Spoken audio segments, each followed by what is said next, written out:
dans les villages, les fermiers ferment parce que c'est tout le soja qui devait aller en Chine qui ne va plus. Trump a chuté même dans les États où il était populaire, sa popularité. Donc ils se sont retrouvés, chacun tenait l'un par l'autre au cou du cou. Et il a été donc obligé de revenir à de très bons termes. Sauf que la Chine, effectivement, dit, ben, si ça arrive, je peux me retrouver encore dans la même situation. Donc la Chine a commencé à acheter du soja du Brésil.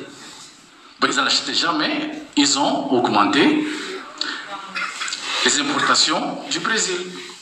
La Chine voulait bien acheter du soja en Afrique.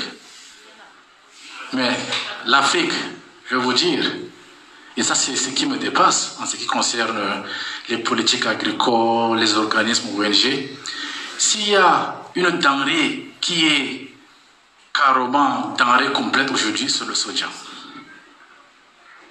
Et l'Afrique tout entière ne produit que 3 millions de tonnes de soja. Vous avez un pays comme le Paraguay qui est 4 fois plus petit que la RCA. Et à elle seule, elle fait 3 500 000 tonnes. Vous savez quand même qu'ils sont le 10e pays producteur de soja. Ce qui n'est pas... Ça fait 10% du marché. Ça fait 10%. Mais voilà. 3 millions, 3 millions. Voilà. Donc, l'Afrique tout entière. Et ça, aujourd'hui en RCA, lorsque les enfants tombent, lorsqu'il y a une crise alimentaire, qu'est-ce qu'on les donne en premier? Du soja. Donc le soja est utilisé chez nous comme un médicament. Comme un médicament. Une plante qui est quasiment complète. Protéines, en glucides et en lipides. Carrément complète. C'est-à-dire que si en RCA, nous ne mangeons que du soja le matin, à midi, le soir, on aura réduit une partie de notre problème de carence nutritionnelle. Alors, c'est pour revenir, c'est qu'un petit pays comme le Paraguay, et le revenu de la vente du soja par le Paraguay est supérieur au produit intérieur brut de la RCA.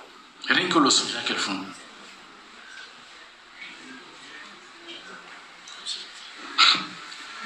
La Chine veut se retrouver vers l'Afrique pour dire, ben, je veux votre soja, mais elle va trouver ce soja là-haut.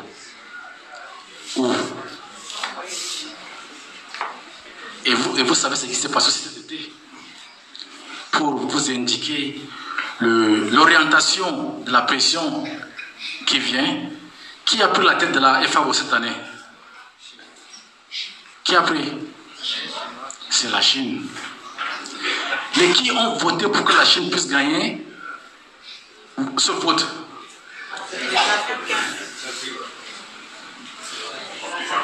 L'Afrique.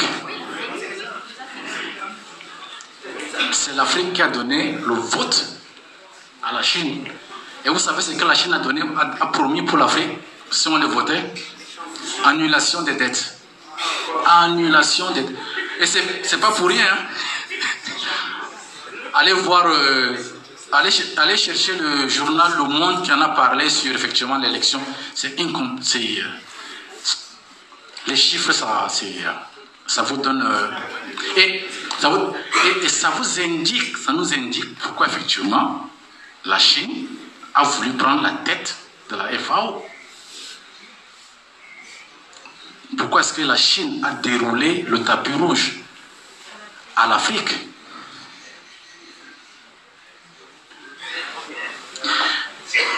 La Chine ne pourra pas maintenir son autosuffisance alimentaire si elle n'a pas la même sur l'Afrique.